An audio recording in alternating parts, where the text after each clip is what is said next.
Welcome to the Heron Outlet. I am Ian Hest. She is Alex Winley. He is Austin Robillard. And guys, what a week! A lot has happened. Let's first start. I want to really start with the Darren Powell interview that we got the chance to do earlier this week, where we got the opportunity to really have an exclusive conversation with him. The first outlet to really have that conversation about what is going on and with Fort Lauderdale CF, because it's been a while. We haven't necessarily known throughout this season or been able as media to be able to talk to them as much. And so it was really a wonderful, I found it to be an eye-opening conversation to be able to have that. And just whatever you guys felt like that, how that conversation went and what you gleaned from it.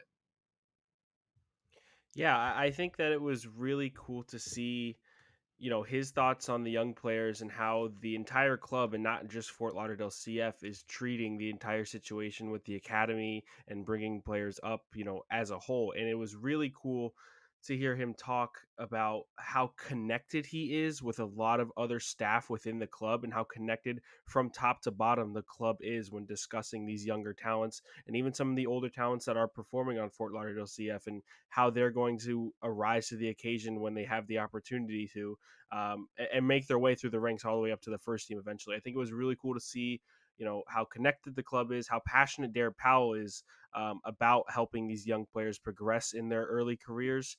And I'm excited for, not just Fort Lauderdale CF for the rest of the season, but for the future to see all these young kids come up through the ranks from the U12s, the 14s, the 16s. I mean, that's where they want to get their talent from. They're not going to make any more Servando Carrasco signings, right? They're going to want to bring in players from their own system, which is going to be really, really cool for the long term of this club, and not just for Fort Lauderdale. It's going to go all the way through to the first team at some point. So it got me really excited for these young prospects that I don't even know the names of, and the fact that he was able to do that, it was really inspiring. Alex, he talked about at one point about San Antonio and what that meant to him, and I thought that that was like really prescient, really touching. That he recognized the difference between a standalone club and one that's trying to build through up until what he's trying to accomplish. He seemed to really understand what that's like, and now with the news today of Jaime Mabika going up to the first team, who will probably play tomorrow against New York Red Bulls. Uh, just understanding that, I wanted to ask you about, because you've been really at the forefront of this, of him and his journey and what his development has been like. So wanted to ask you just quickly about that. Yeah, I'm not shocked that Ame got called up. He's been playing really well for Fort Lauderdale, so to see it finally become semi-official because it's only a short loan, it's a glimpse into the future, and I'm excited to see what he can do tomorrow. About your point about San Antonio, I think there's a balance. There's a balance that Darren Powell needs to that he has found with Fort Lauderdale between it being a professional where some of the younger prospects can get minutes versus some of the older guys on other USL League One teams, playing, this is their livelihood, they're professional players. So it's really interesting how Powell has found that balance between developing players, bringing them up from the U12s, 13s, 14s, and so on, and playing against older grown men in some of these other USL League One teams. So Y- and that's why, while it's fun to watch Fort Lauderdale CF, at the same time, a lot of fans who want them to win and play good football, you have to understand a lot of these players are still in their teens and developing their game and whatnot. And while yes, you should push them to be better, don't pressure them as if they're on the first team earning $3 million a year to essentially do nothing. It takes time for them to develop and get keep consistencies throughout their game. So yeah, that's a careful reminder to, yes, watch Fort Lauderdale CF, but at the same time, you have to remember that, yeah, a lot of them are young and still learning their trade. I wanted to press you on that because I asked him a question about wanting about how they had a very exciting offense. They have one of, I think they're the second highest scoring team in the league, but they really haven't been able to translate that into wins. And I said, "Oh, it's so exciting that you have 3-2 games." And his response was, "Oh, well, I wish that it was 3-0 games." And that was a little bit eye-opening to me, because they haven't been able to find a lot of the success. They're still in this fight. So we can't forget that. They're not the top team in USL League One. But we see the talent day to day, and it seems to be there. I'm just a little curious as to how you took that answer and what you thought with it, Alex. Yeah, about that, I think, you know, at the end of the day, Darren does want to win, right? So I think, like I said, there's going to be a lot of inconsistencies with some of the players and whatnot. So, they do leak a lot of goals. You saw their last game. I forgot the team that they played, but it was Union of Omaha. They lost 4-1. It was just a bad game all around.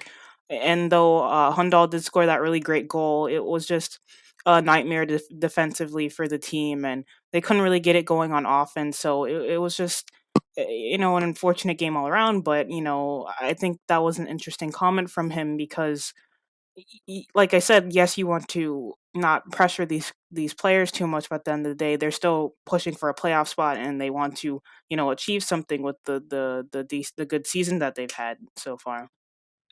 Austin, when you looked at that conversation, I'm curious as to where you found uh, something that, from a first team perspective, where you could see, hey, this is what we want in the future, and not just looking at what their actually like team success is this year, but what you could see in the future and what you want Inter Miami to have from your perspective on that.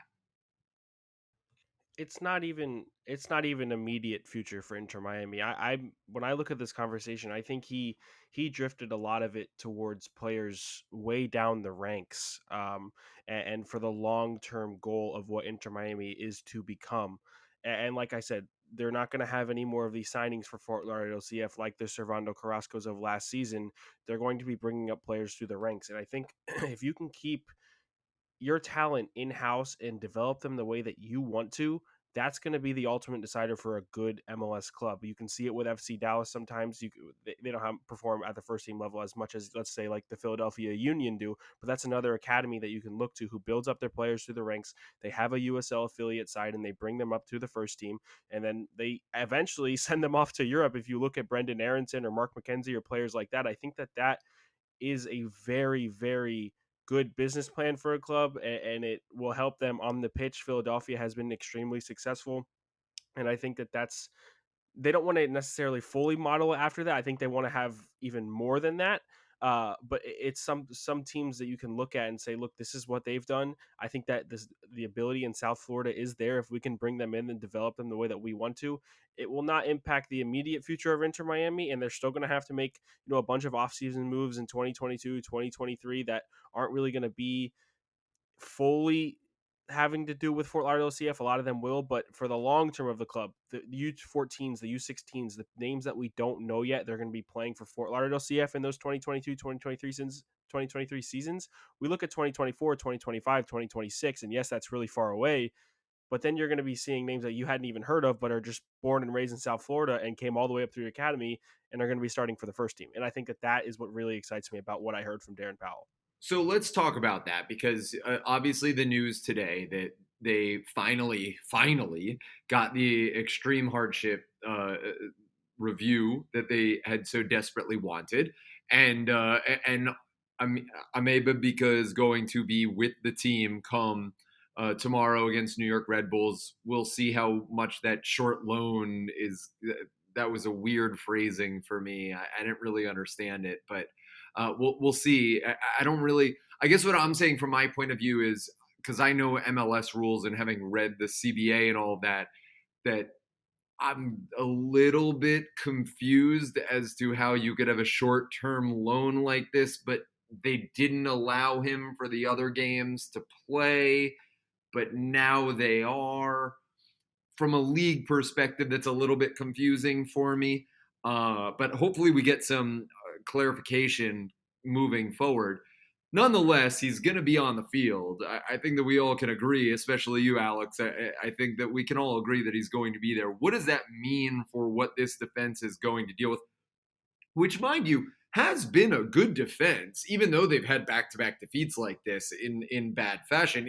Well, I think it's 4 in a row now. But even though they've dealt with all of this, it got better throughout this whole process. And it still, I always go back to it. It just seems to be a scoring goals thing. So does Ime Babika help? Like, is that going to make a tangible difference, Alex?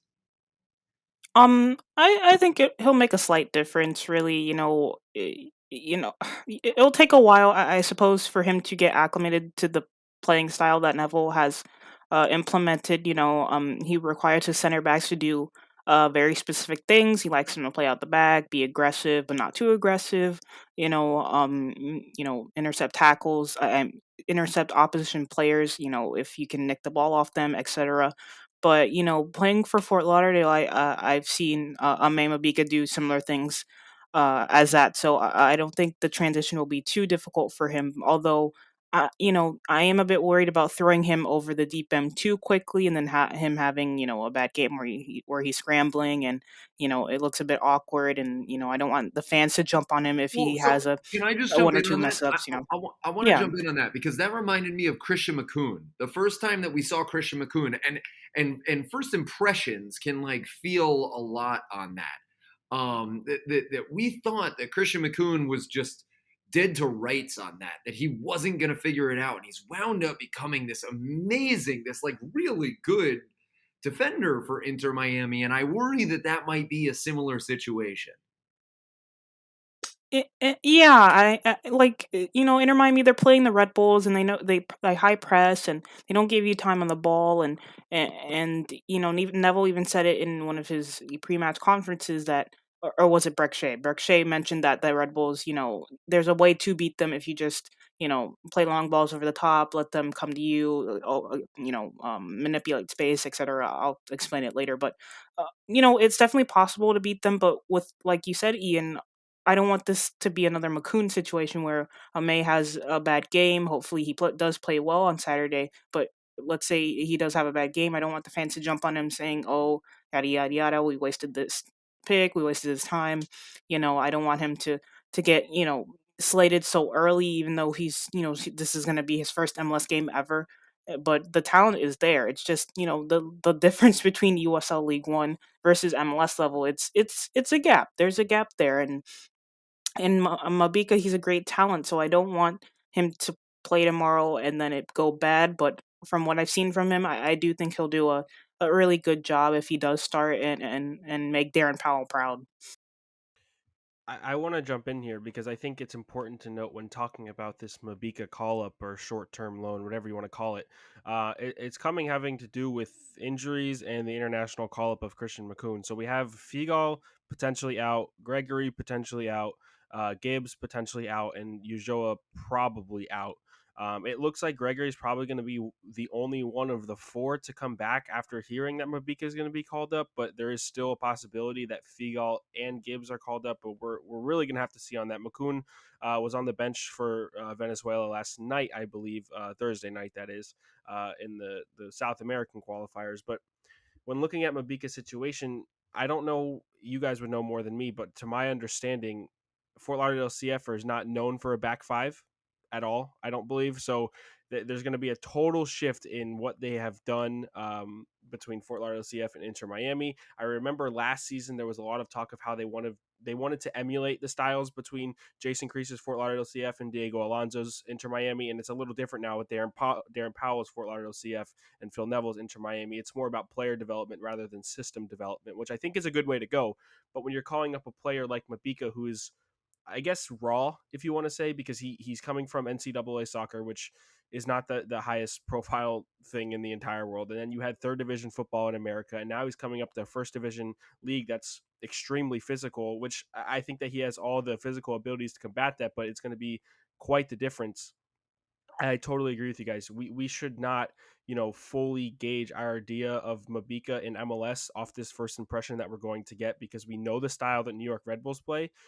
We don't know what Inter Miami is going to play. I don't know if Phil Neville even has the players to play in a back five. If Gibbs and Figal are out, I know there was talk about Breck Shea in the press conference playing center back, but then you have no left wing back because Jovan Jones is still injured, right? So what do you really do? I'm kind of expecting a flat back four if Gibbs isn't available. You see Breck on the left, you see Mabika and an LGP partnership, and then I'm not really sure what you do on the right side. Hopefully it's Leardom and then Morgan pushing forward, but if he is to play in a back five, I think it's going to take him time to adjust. He's definitely going to have to grow into the game, and within 90 minutes, they're going to see a lot of growth from Mabika, which will be exciting to see, but also scary at the first couple of minutes because we know what the Red Bulls like to do. So I think, depending on what we hear from these injuries, I'm only really, like I said, I'm only expecting Gregory to be available. Depending on what we hear, um, Phil Neville said they're all last minute decisions. They're game time decisions. So we won't really know until a little bit before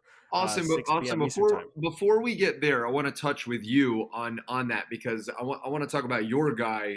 Mabika's Alex's guy, and I want to talk about Morgan's my guy, and your guy is Indy Vasilev. You love him and what he's done. You've been very happy with a lot of what he does. How much of what he brings to the table, but not just that, how like his journey overseas and now coming back on loan, how much is that different from what Mabika did, and how much does that impact how Mabika is going to be received in this moment that he's going to have in order to be able to do this? Do Well, you, I do you think get you've what I'm got to look saying? at. Like Yeah, how no, much no. of this is predicated on some guy went overseas and is now coming back versus some guy who went through college and now welcome to the big time, kid. But think about the differences in their environment, right? I mean, Indy Vasilev is playing in an Aston Villa with that club, and that's totally different than playing for the Kentucky Wildcats and a third division team in America. And I think that that's kind of where, when we talked about Vasilev coming in, we didn't know much about him, but we were excited for him because we knew about his youth prospects with the U.S. national team, and then we knew that he was with a high profile club in England where he had time, I believe, with the U23s or their like second Premier League team, whatever it was. But that's still a high level of football on the English ladder. Here, third division in America is, I don't even know what you're talking about if you're trying to make a comparison to England, but it's not even really close. And I think that I'm not trying to knock what Mabika has done at all. I just think that, like you said, Alex, the talent is there. We know the talent is there. He performs on a weekly basis for Fort Lauderdale.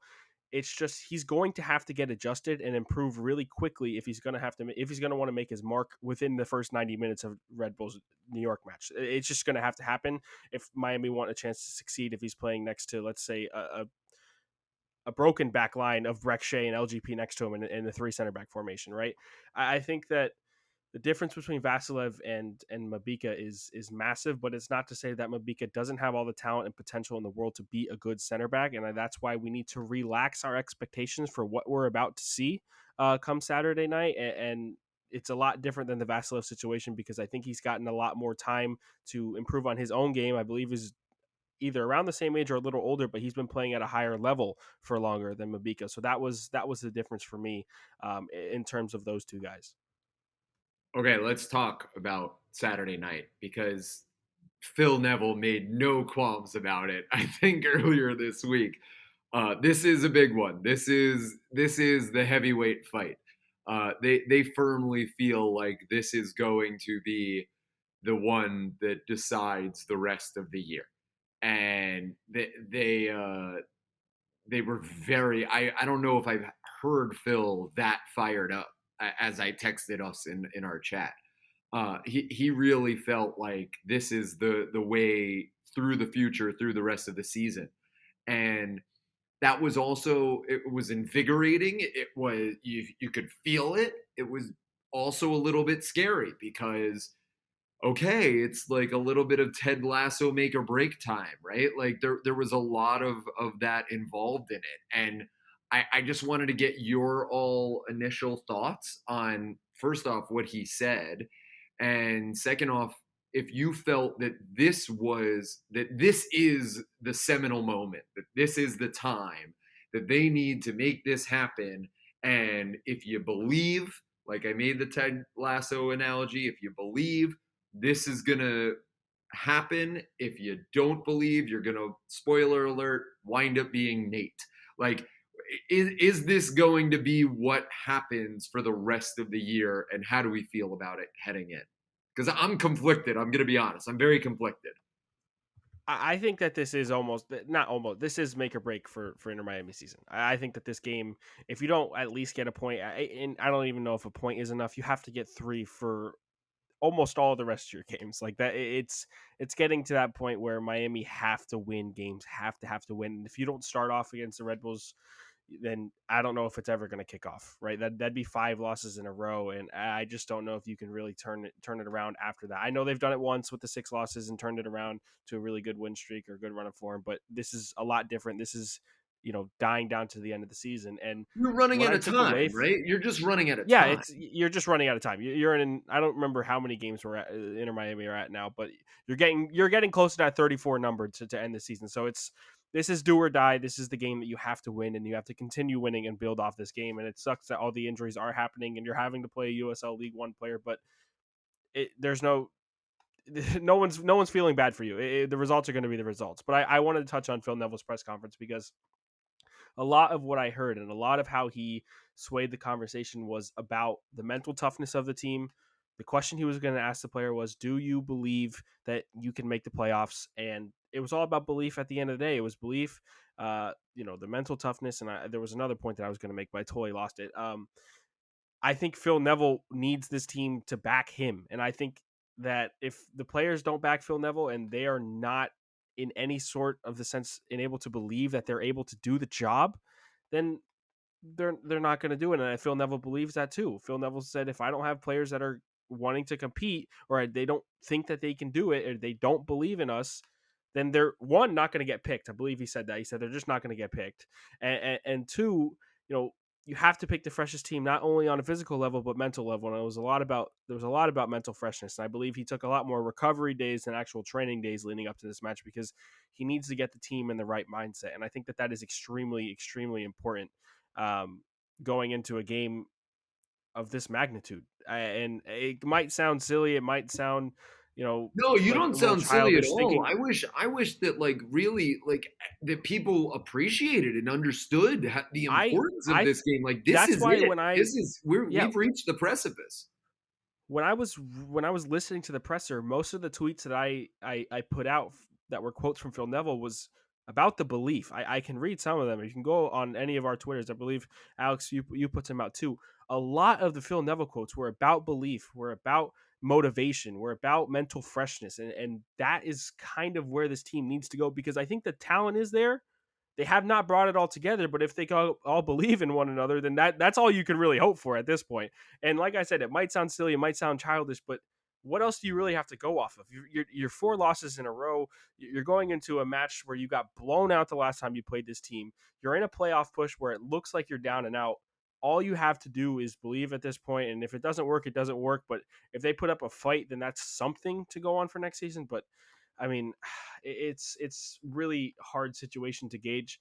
Obviously, we're all hoping they can get the job done, but it's going to be a really tough one. I know we'll talk about the match later.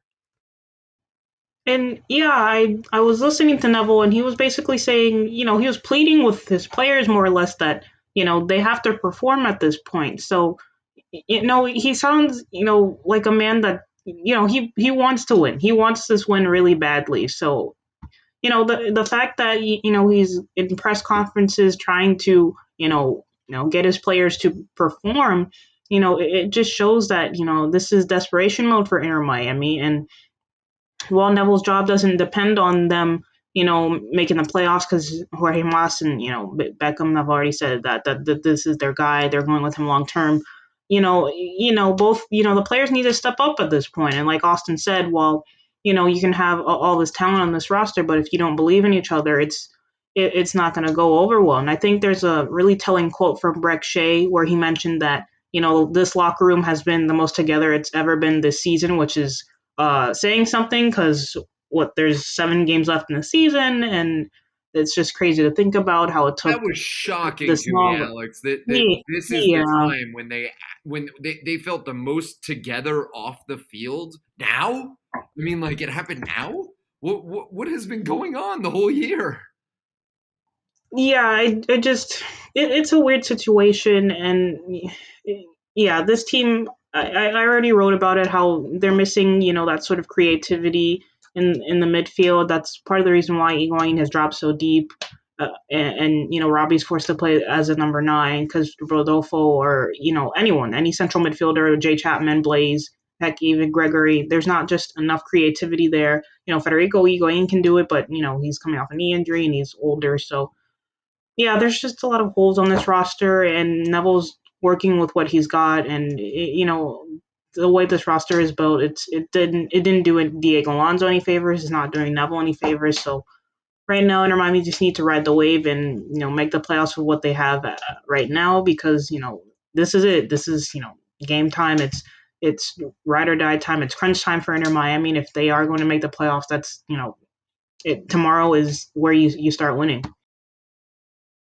Austin, let's have this locker room talk discussion, which is one that I really don't like to have because I've been in locker rooms before, and I've been on both sides of this. You don't really ever know what's going on in those discussions. You never really know what that locker room is feeling, who likes who, and it never really paints the whole picture to talk about what is going on. But the one thing that was completely clear was this has been an issue throughout the season, and maybe that's a poor job on our part that we weren't able to talk about it. But this clearly, at least from my perspective, my opinion, this is only conjecture on my part. That was palpable. That felt like a team that has some people that aren't getting along, and they're trying to figure it out, and every workplace has that, every family has that. That's not to say that that's not fair, but it is to say that it does exist in this environment, and it does say that perhaps because they were so strong in their language about it, that it has been hurting results recently with this 4-game losing streak. So I don't want to say that like people not liking other people is responsible for any result. I don't think that that's the way sports works.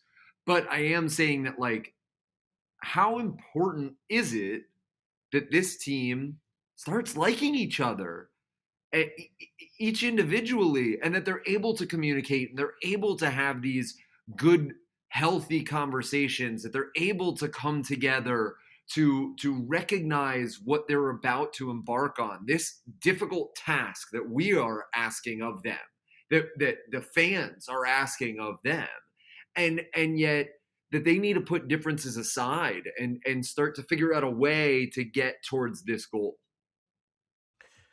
I'll start off by saying this. I think that it's a lot easier to have this specific conversation when the team is in a situation like this with the tasks that they're up against, and also the run of form that they have been in.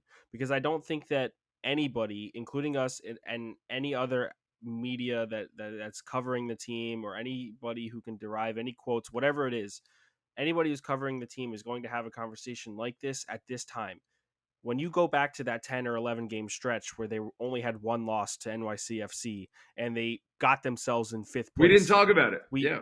we didn't talk about it, right? Because there's no hints or signs of it, because the team is winning, and that's why winning is so important in sports, because it boosts morale. Winning is everything. Winning at the end of the day is everything to a football club, to any sports team, to a manager. Everything that there is about it, winning sets the tone going forward. Now, it's in times like this where you find out about your team. It's in times like this where you find out about who's committed. And I think that's why Phil Neville came out to the press conference and literally told us as media, I'm going to go back into the locker room and say, hey, do you think, to every single one of the players, hey, do you think that we can make the playoffs?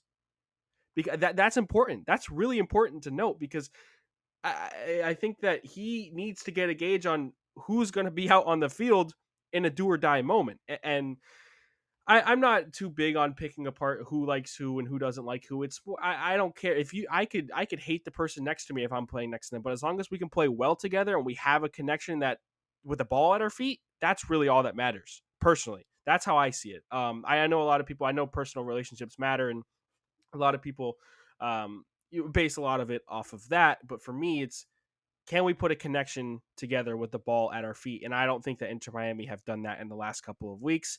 And that's part of the reason why obviously they're losing. I think team cohesion when on the field, in between the lines, is a lot of why, it's a lot of what we've talked about, is why they have not been too successful. Even going back to last season, it just doesn't seem like they have clicked. They didn't click well on offense in the Portland game or even in the Atlanta game. Defensively, they strung a little bit together, but I don't want to pick too much personally on the locker room talk, because I think that yes, it can be important, but at the end of the day, if you can have an understanding on the field and get results, then if you can have a conversation about it with a one good run of form, but with a bad run of form, you can have a different conversation. I think that kind of just, I don't know. It's Yeah, but like too easy Alex, to. no, I know, but Alex, like, how do you make friends if people aren't getting along? I mean, I do.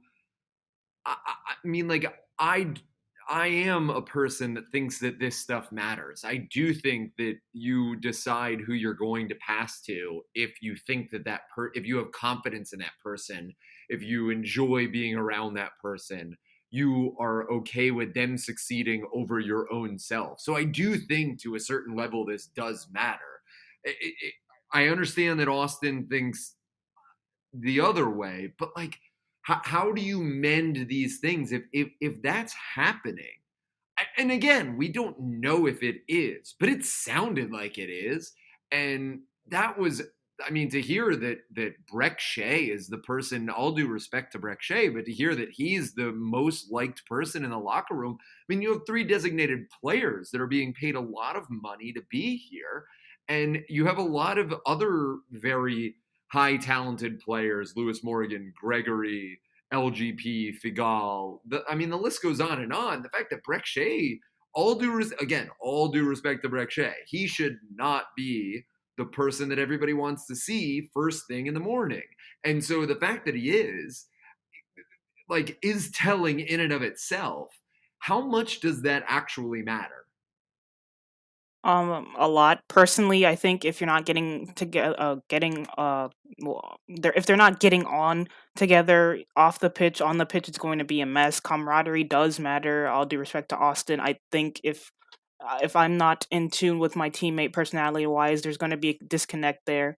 Uh, as far as the likability, this is something that's been going on since last season. Will Trapp, when he was leaving the team, I believe he gave an interview and he basically said, this is a group of individuals, and into going into 2022, it's still an issue. And what's the common denominator? Who are the same players that are from or who were in that locker room last year and who are in this locker room this year?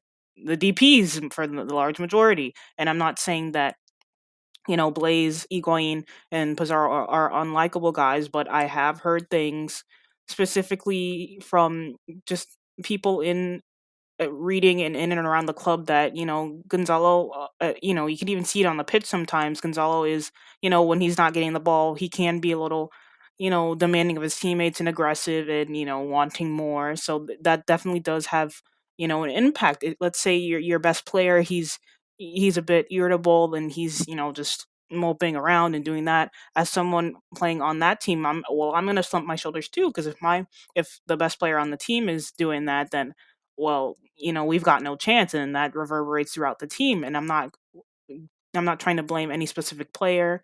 They can play better, tactics can be better, yes, but at the end of the day, if there's no team camaraderie, they're not going to be on the same page tactically, mentally, or even physically. And I've played soccer, I've played team sports before. It does affect the team, and we've seen it in this losing streak where too many of these players try to play hero ball and do too much by themselves and not look for a teammate or try to help out a teammate. And and listening to Phil Neville in these pre-match conferences, he looks he's pleading. He's basically, be more ruthless, have more shots on goal, play for each other. And he's been screaming that all season. And it's frustrating as as people who cover the team. We see it from the press box, we see it from our TV that, this is been a reoccurring issue. And, you know, they're not going to fix it this season because the transfer window's closed and the playoffs are coming. But it's just been something from when Diego Alonso was here. Now Phil Neville hasn't inherited it. It's just been this. Why isn't Inter Miami? Why aren't their players getting along? Why aren't they? They are the highest paid. They're the highest paid team in the league. I got to double check that, but they've got one of the highest wage bills in the league, and you They would are. think that two You're plus two correct. They are. Yep. you would think that 2 plus 2 equals 4, but just because you throw money at an issue doesn't mean that you'll be good. Compared to some other teams like the Colorado Rapids, where they are nowhere near Inter Miami, but they look like an MLS Cup playoff team, and it's frustrating to watch because during that unbeaten streak, you can see that this team is capable of playing good football. I don't know what happened between that Toronto 3-1 win where we basically scored all 4 of the goals, get Kieran Gibbs' own goal, versus that beatdown versus Nashville and the Red Bulls. It's a very Jekyll and Hyde ish team, and I don't want to. Maybe it comes down to just like I said, the DPS or just players not really believing in themselves anymore. That Toronto game where McCoon scored the penalty, that could have been a game they easily lost, and I do believe that's where Miami started to slip a little in terms of that winning streak. Toronto, that game it was not fun to watch at all. They got by the skin of their teeth, but yeah, it's definitely a peculiar thing, and it's been a reoccurring issue from last season and now into this season going to 2022. Maybe next year when the club brings up Fort Lauderdale guys, maybe that'll change. I know Neville's talked about Indiana Vasilev, him being this extra, ray of sunshine, basically just being energetic on the practice pitch and bring that energy. Maybe that'll change with 6 or 7 of these Fort Lauderdale guys coming in. But yeah, it's just a reoccurring issue, and there's a lot to break down about it. But at the end of the day, Miami just need to just win. Like Al Davis said, just win, basically. I want to kind of allude to a point that you made. A lot of what you were talking about was the shrugging of the shoulders on the field in game time, or the lack of chemistry on the field, or lack of cohesion. And that's where I draw the difference between locker room talk and on the field talk. And if they can't find it on the field, then that's what matters. That is what matters the most. And I think that because that's what really ultimately decides the results, is what you do on the field. Pizarro and Gonzalo Higuain do not have to be friends off the pitch. They don't need to go to Top Golf together. They don't need to get, Cuban coffee together. They don't have to do any of that together. But I need them to link up from time to time as a number 10 and a number 9, the two of the highest paid players in the league, to score goals, right? That's what they're there to do. They're not there to go and sit down and go to Biscayne Boulevard with each other and have a night out on we don't need that, right? The team cohesion inside of the lines is a problem. And I think that is something why the attack, let's say, just for example, I think Phil Neville was saying in the press conference, we need to be more ruthless. Our attackers need to score more goals. You have to be better in that front. But outside of the pitch, this is where I kind of push away the locker room talk, because I don't really think that those two directly translate. But I do agree that these guys, not that they're not getting along on the field, but they are not on the same page a lot of the time when they're on the field, and that's Austin, the problem for me. Let me push back on you on this, and I want your answer to this, because here's where I think that it does matter. You saw Phil Neville kick that bench. We all saw it. That was a visceral reaction. That was an emotional reaction. That was not someone, he would not do that if he thought, okay, like, should I kick this bench or not? He was mad, which tells me that there's clearly something in the locker room there. It's just something's happening. And again, I am not trying to like cast aspersions or anything like that, but you don't react that way if you're like calm, cool, and collected. You just don't. That's sort of where I see this conversation.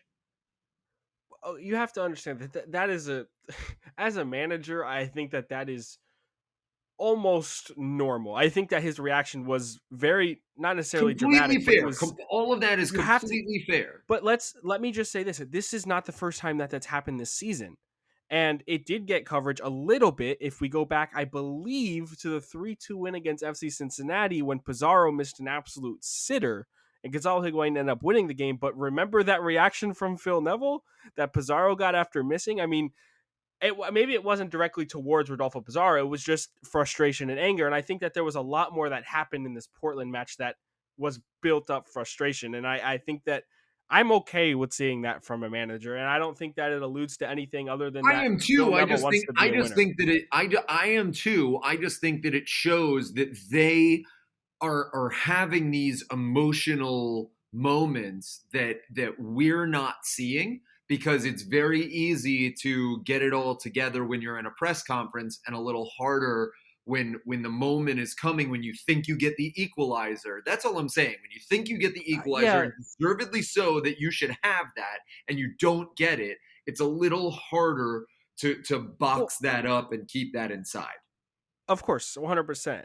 But that's what I'm saying. It's a high profile, high pressure situation where playoffs are on the line, and it could be the matter of a draw and a loss, a 1 point difference in the standings. Carranza should have had a goal, right? Like Foley should have had a goal, and rightfully so. Phil Neville was fuming, and like I said, it wasn't the first time we've seen this season, and I guarantee you, it's not going to be the last time within these next 7 matches where the pressure is going to continue to build and get more and more intense. So I'm not reading into it too much personally, and I think that it can be read into. I think that there is an ability to read into it because it does, it's an emotional time for this club. It is a fully emotional time. Not only are players' jobs on the lines, you can have coaches' jobs on the lines, you can have everybody's job on the lines. In all this pressure to make the playoffs is kind of what you want at the end of the day. And I believe Phil Neville even talked about the owners wanting success within this football club, and they need to deliver on that front. They need to believe and have to be able to deliver on that front because that's what the owners want. The owners want the success. So I think that, man, I personally, I'm not reading into it too much. I actually like it from Phil Neville. I really do. I think that that's what I want from a manager. And I hope that, if he is to stay, Me which too, I by am the kind of way, expecting just a him to. different perspective. No, yeah, of course. Yeah, No, and it's something that you want to see, as long as it's, civil at all times, of course. But I think that it's okay for this stuff to happen, and I personally am not reading into it too much. But go and watch that press conference and make your own judgments, guys, because it was really good. Like it was awesome. Like it was a really good interview. Like Ian said, Phil Neville was extremely fired up, intense, talked a lot about belief and mental toughness and all that kind of stuff. And you go watch it and you can make your own assumptions, but that personally, me, I'm not reading too much into it. I just know that this guy, it was good for me. Like I felt it. it was, you could feel, and I wasn't even there. I was on Zoom and I'm sitting there in my desk and I'm just like, this is good stuff. And I'm tweeting away and making sure everybody sees all this content because I thought Phil looked inspired almost. And yeah, going off your point, in that press conference, we talked about it earlier on the pod, how, Neville was saying, there's players, do you want to make the playoffs? He was talking about, their attitudes and whether or not they have the drive to be able to basically haul Miami over that playoff line. And he mentioned something about, players, playing, not really caring, or maybe players playing for contracts. It's just all of it. Go watch the press conference, definitely go do that, but all of it sounded very, it's do or die time. I will pick the players that want to be here, basically. And that's telling. And you could hear the frustration and the want in his voice. He wants, to win so badly. And sometimes that, you know sometimes the players don't necessarily do what he wants tactically. And even earlier in the season, you saw when Matuidi and Pizarro and Higuain, they were benched for a couple of games just to get Carranza and Chapman and Vasilov some game time. And while Inter Miami didn't necessarily play better or worse, it showed that Neville, he's not afraid to say, "Hey, look, if you're not putting an effort, I'm going to bench you." And in Saturday's game, yeah, it could I feel like it's like another situation like that where he wants the best players. He wants the players who are the most passionate right now to go out and play and try to make the playoffs. So we can discuss this all day basically because it's just been something so prevalent with this club, and players maybe not getting along as best they could, and maybe not giving as much effort as they could. So yeah, it's a bit of a it's a puzzling topic because we can't mind read, but we can definitely see body mannerisms and whatnot. But yeah, Saturday's game is gonna be very important. They just need to win somehow. But whatever it is, Neville even talked about it. Just shoot. Just shoot. If you're in and around the box, just shoot. Score a goal. Because at this point, you know, they're not ruthless enough. They're not, just a lot of things that are going on, and yeah, just sitting back and watching it all. You want them to do more, but at this point, it's do or die time for them. So let's talk about Saturday. And New York Red Bulls is a large task that is looming and going to really impact basically the rest of this team's year. Uh, what do you guys see it being? Let's start with tactics and who do you throw out there to start, and how do you want to see it go?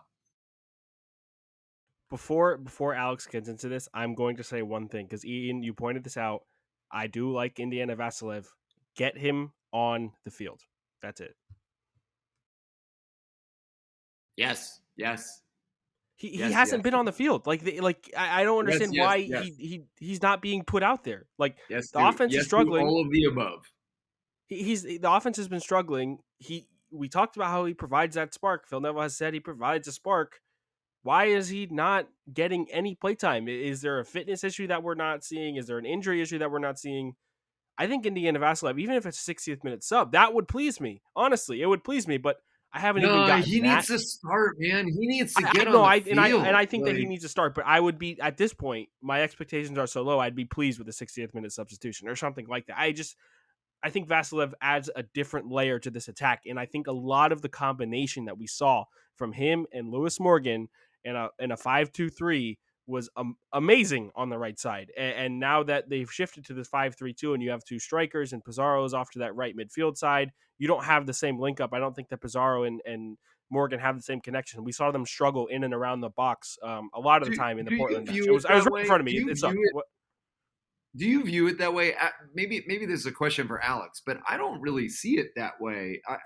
I know that you always talk about the five at the back, but I guess I don't really see it that way.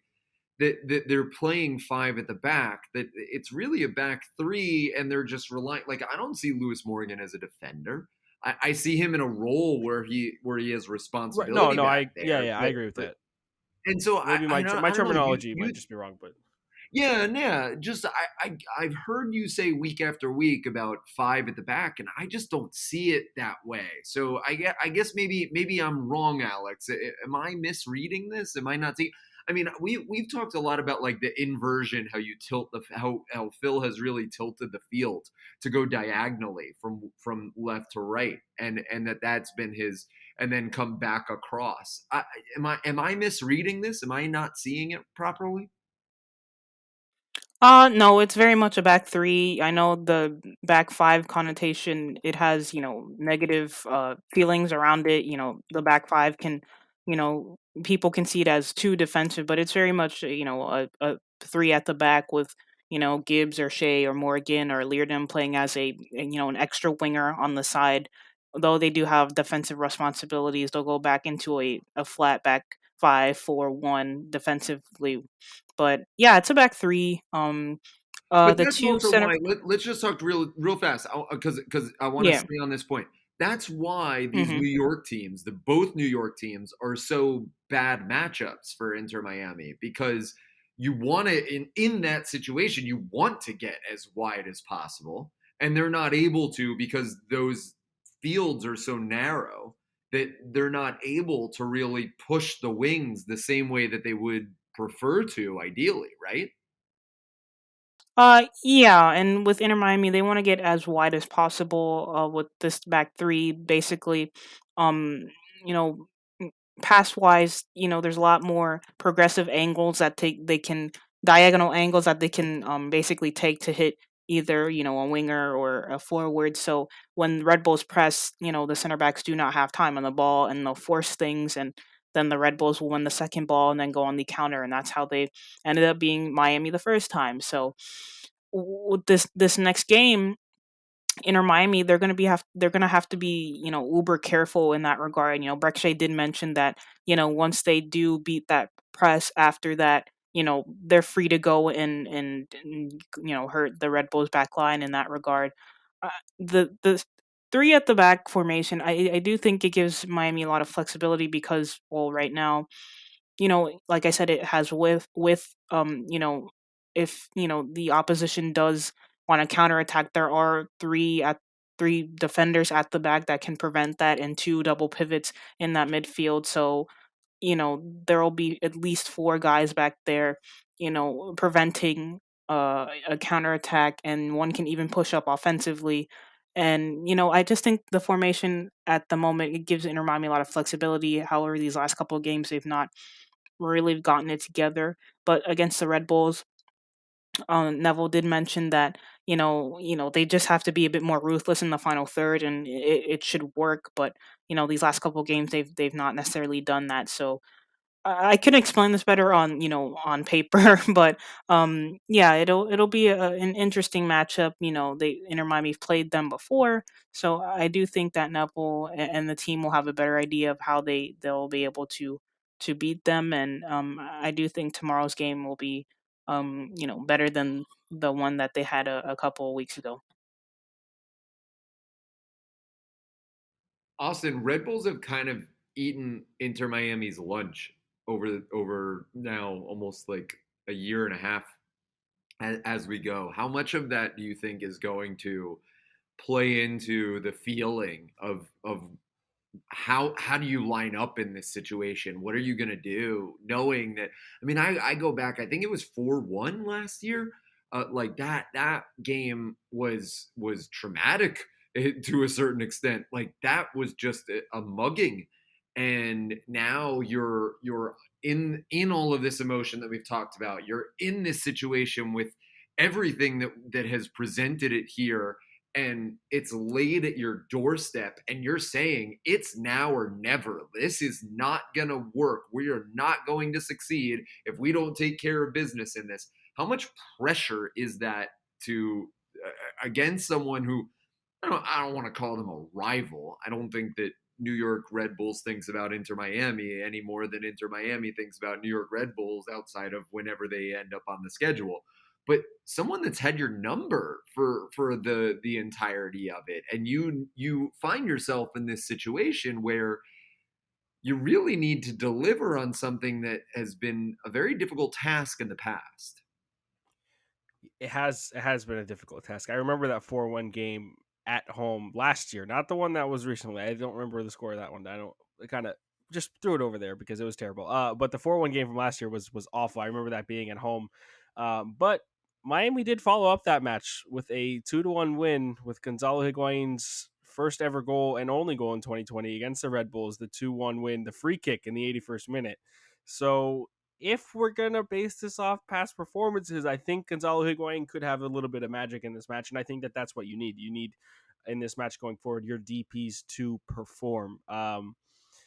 I know He we've keeps mentioned talking Pizarro. about that. Phil every single week keeps saying, "This is the time. This is the Yeah, time that and the but they designated haven't players done it. need to step Like up." Yeah, I he keeps saying yeah, I it. mean we had To a his credit, he keeps saying it week after week. He keeps saying yeah, it. he's not letting it die down, which is good. And I think we had a decent run of form from Higuain, but now he's only got 2 goals in the last 10 matches. We had two really good games when Miami was good on the offensive side of the ball from Pizarro, where he had a brace and a 90th minute winner. Matuidi has never really been into the mix, to be honest. But between those two guys, Pizarro and Higuain, that's where the offense is going to have to generate from if they want to be successful against the Red Bulls. And like I said, that the only time they had really been successful, it was a really tight matchup in New York, and Gonzalo Higuain had hit a bit of a magical free kick in the 81st minute to get a winner. And I wouldn't be surprised if this game comes down to a bit of moment of magic like that, or a bit of luck being on their side, because I think they're going to have to grind it out. We know the pressure that the Red Bulls are going to enforce on them. I'm sure that Phil Neville has learned from his mistake from the last match, and he's going to prepare these guys for what physicality and pressure and intensity that the Red Bulls are going to bring. So it's going to be a pretty grinded out result, given the injuries, given Makoun being out on international duty. Good for him, by the way. I want to send him a congratulations. But yeah, it's going to be a tough one. But they just have to be mentally tough as anything to get a result and keep their season alive. Yeah, with Pizarro and Higuain, they've only, connected offensively once this season, which was that Higuain goal against Nashville where Pizarro laid it off really well and Higuain scored. So I don't want to be negative Nancy, but to expect them to maybe suddenly turn it on against the Red Bulls, I just don't think I don't think it's going to happen. They've always struggled to play together. They seem to be on the wrong page. I was tweeting during the Portland game where, Robbie, Higuain, and Pizarro were just on three separate pages. One was doing something different, the other was over there, and it just wasn't clicking. And it's frustrating to see from a tactical point of view, because you know that they can play well together. So for them to suddenly drop off, it's concerning and confusing, because Inter Miami are capable of playing and scoring, but these last couple of games they've not been able to do it. And like Austin said, it's going to be a mental thing more than anything. Like Neville said, they're just going to have to be ruthless in front of goal. And if they find themselves in a good spot, don't try to dribble to get yourself an extra yard of space to get a clean shot off. Sometimes you just need to shoot, and maybe the keeper spills it, you get the rebound, yada yada yada. And tomorrow's game, I think it'll be a similar uh, uh you know it'll be a similar type of game where the Rebels will high press, and Miami's just gonna have to go through that wave. So depending on how the back line looks will be very telling on how Inter Miami does, because I think if Mobika starts, like we said earlier, it could be a bit of thrown off the deep end, let him get settled in first. But let's say if it's a back line of you know Shea, LGP, and Leardom, well, What do that you is think? still What a do you bit think it's gonna sketchy. be? What do you think it's gonna be? I know that we posted on Instagram, so everybody make sure you check out the Instagram page, and we'll post it on Twitter as well. Andres, our producer, does a tremendous job of that, of putting all of the graphics together. But what do you think right now? What do you think it's gonna be? Because I'm not sure. Like at this moment of recording, I don't know what it'll be. I don't think anyone knows, because I think I think all of the back line depends on Kieran Gibbs and him being healthy. Because if Kieran Gibbs is not healthy, I think you'll see a shift to a back four. And if he is healthy, the back four consisting of Breck Shea, Mabika, LGP, and Leardom, by the way. And if Gibbs is healthy, I think you'll see a back five with Morgan and Gibbs out on the wings, and a line of defense consisting a three at the back consisting of Wait, Breck did you say? Shea. Hold on. I just want to understand. You said Gibbs, Mabika, If LGP, and Leardom as a back four. no, a back four, if a back four is going to happen if Gibbs is not healthy. So I would say the back four without Gibbs is Breck Shea, Mabika, LGP, and Leardom. Okay, sorry, If Gibbs misunderstood. is healthy, then I think you'll see three center backs and two wing backs. The wing backs being Morgan and Gibbs, and the three center backs being Breck Shea, Mabika, and LGP. I think that that's a possibility, and maybe instead of Breck Shea, you use Leardom, and then maybe shift Mabika as to the left center back role, and then put Leardom in that central center back role where we've seen him before. I think that that's also a possibility and probably more realist, but I'm kind of hoping for this Breck Shea center back thing, to be honest. I don't know why, but it got touched on in the press conference, and I'm kind Root of for hoping for chaos. it. Root for Exactly, you got to, chaos. right? Yeah, I think I don't think Neville will deviate from the back three. Even when they were down Figal and LGP, he didn't deviate from from that back three. So as far as maybe hoping for a back four, I don't think that's going to happen. But I do agree to Austin's point that when he does play that back three, it'll be Mabika as that left center back, Leardom in the middle because he seems to do better there, which is a bit weird. He's a center back, right back, and he's done a decent job as the central defender there. So it'll be Mavika left, Leardom in the middle, and LGP on that right hand side. He seems to do well. Just moving up and defensively covering those holes and all that tactical stuff that people may not want to hear. But yeah, it'll be that same back three, I think, and I do think that is healthy enough to he'll be healthy enough to play. I don't know about Gibbs, but I think Shea will start as that left wing back, and it'll be Robbie as a left winger, Gonzalo, Pizarro. Although you'll see our lineups when we post them, but I'd personally start someone like a Federico, just someone who's more creative. Even Vasilev, Pizarro does have his good qualities, and I have argued that the team should push him back a little bit further and play him as an 8 because he did super well during that Atlanta match. I tweeted about it and I wrote about it. I thought it was an interesting tactical idea from I Neville, feel like but I feel so silly though because I feel like I've been saying that for a year and a half, and I'm sorry. I need to take like some credit on this because I feel like I've been saying that forever, and it's about darn time that that's who he is. That's what he is, and I just wish Well, that that's I think that that's we could have an let honest me let, conversation about it. yeah, Rodolfo did start his career as a right back, so he's not a stranger to having defensive responsibilities. He's just been pushed up the field for whatever reasons. He's a good goal scorer. He's got good vision, but he did start his career as a right back, and he progressed through Pachuca and Monterrey and I was gonna Chivas. say with in Liga MX with those Diego Alonso teams, you saw an 8 role from Pizarro a lot of the time, and for some reason when he came over, they're like, "Here's my number 10 Pizarro." Even Tata Martino for the Mexican national team played him as a left winger from a lot of the time. It's Remember why when I he got don't called up? understand any of this. Yeah, yeah, It drives me yes. nuts. It And I drives think me that crazy because he has proven himself. I mean, he has probably exceeded expectations on the attacking side when he was in Liga MX as a number 8, right? And that's kind of maybe where he was trying to make that transition because we all know he came to Inter Miami to get more exposure to try and move over to Europe. I think that that's almost done and dusted. But that I guess would have helped him in his process to do that because then he's more of a focal point of an attack, and that would draw an attractiveness to him. And I think that that's kind of where it derives from. But yeah, I fully agree. There's no but he it's needs the to. same thing as playing Matuidi as the 8 role that he was against Portland.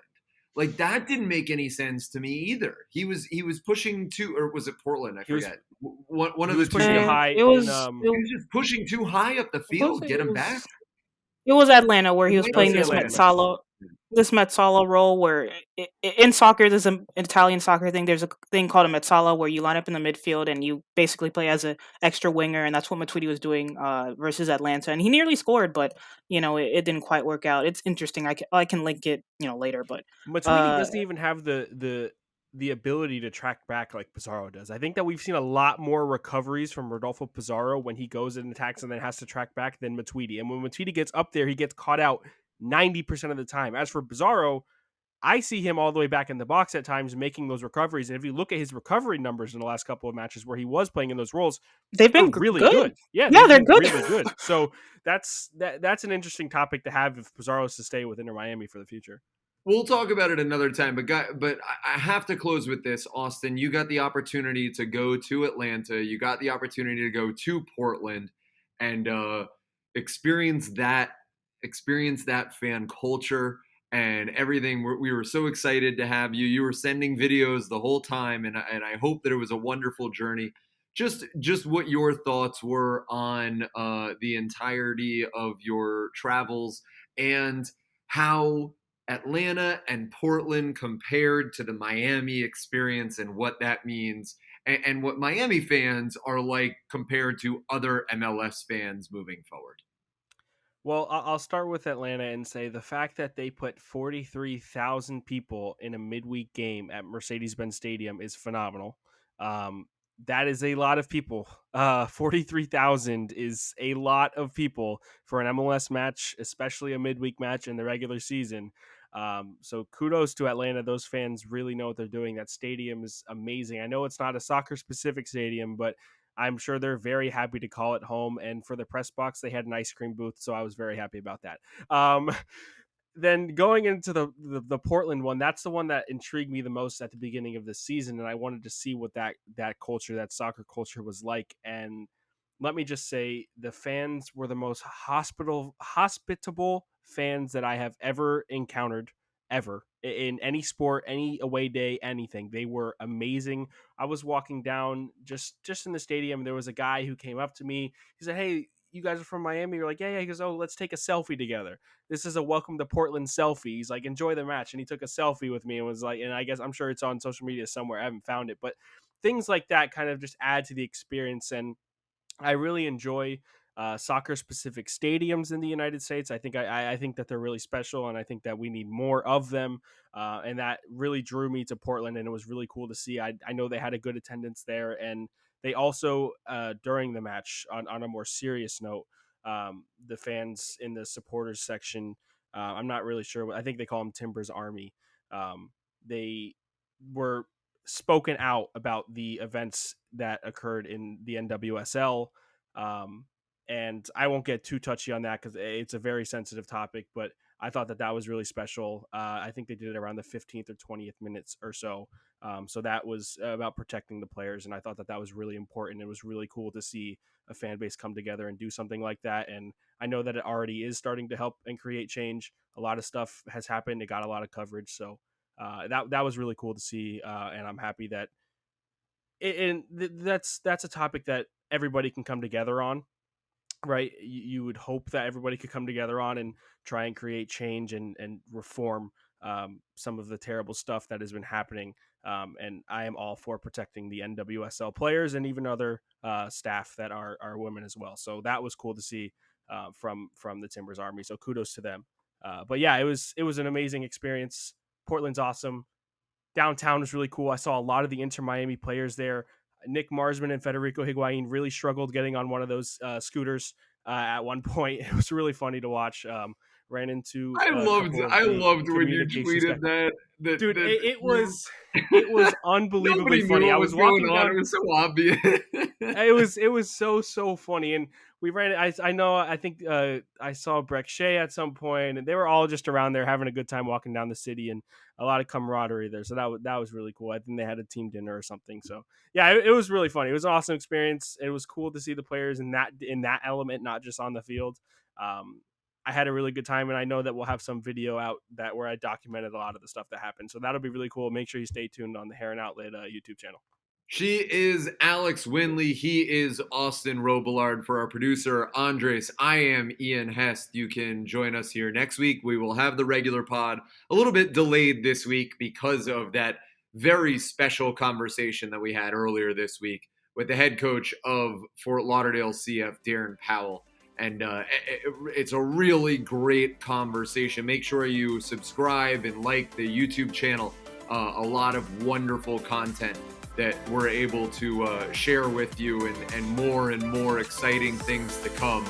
And we hope that you join us here on the Heron Outlet this time next week.